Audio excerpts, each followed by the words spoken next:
So the Fed decreased rates by 0.5%, not expected by most people. Everyone only thought it would be 0.25. And the reason they've done that, it is purely political. It used to actually be forbidden before an election to reduce interest rates.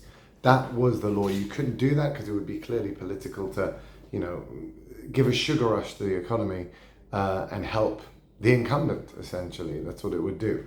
And that's what they're doing, because we all know the entire elite is all behind this undemocratic, never got one vote ever in her life, never got a vote to become a vice president, never got a vote to become the candidate, totally plugged in by the system. And now they've just done an extra interest rate cut, in order to her to get a sugar rush in the economy, and therefore allow her to win the election, because obviously she's very weak on the economy. Now, this is also a case of the Fed being completely incompetent. They were incompetent on the way in. Inflation had to reach 8%. They were saying it was transitory the whole time. And then they admitted it, and then it reached 8%, the CPI inflation. So it was about 20% real inflation. That's when they got involved. And now on the way down, they're doing it too early. They're cutting because, mate, we've got PCE inflation still at 3% in the UK. In the UK, what a farce. I mean, they didn't cut, I'll give it to them, but they want to, they're going to next time. In the UK, we had inflation where their core PCE inflation, which excludes energy and food, went up from 3.4 to 3.6. And its target is about 1.5. And it is at 3.6. Service inflation went up again to 5.6. Inflation is only going up. The only thing that kept it going down, the total numbers, because energy went down, petrol. But if you take that out, inflation is still roaring. It's still roaring. It's roaring in the US, it's roaring in the UK, it's roaring everywhere. The interest rates did not go up high enough. It did not crush anything. And to be honest, they didn't need to go up high enough, because it's nothing to do with demand in the economy. There is no demand in the economy, right? It's just simply printing money. They've not stopped. They keep printing money. There's too much money being printed. There's too much pay rises. The government is involved in too much, and basically stoking the economy with their deficits, with their deficit spending. They're not allowing things to crash.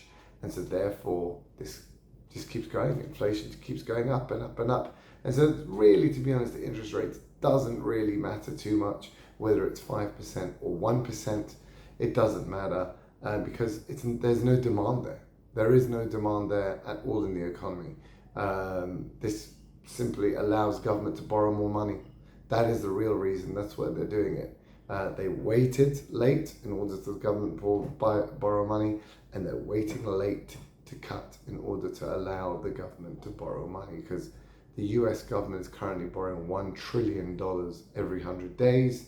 The UK government is spending 120 billion pounds a year just on interest payments, which is more than the NHS. That's it. There's it's insanity. In the UK, 25% of the population does not work. There's 40 million people that can be employed. 9.5 million do not work, so they're fake. Unemployment data, which is the biggest load of made up rubbish, is junk. It's 25% of the UK does not work. 10% on mental health. Yeah, you try and evaluate that. 10% of the entire workforce has mental health issues and therefore being paid by the government. This is where we are. There's only one road this is going, guys. This is stagflation, but it's rampant. I mean, the inflation in the UK is absolutely beyond it's madness what's going on there. The prices have gone up in the last 4 years. Absolutely crazy.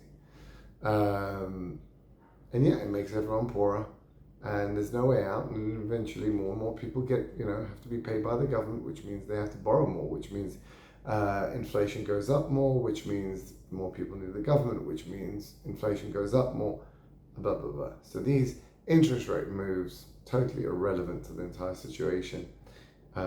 It's just bad news all around.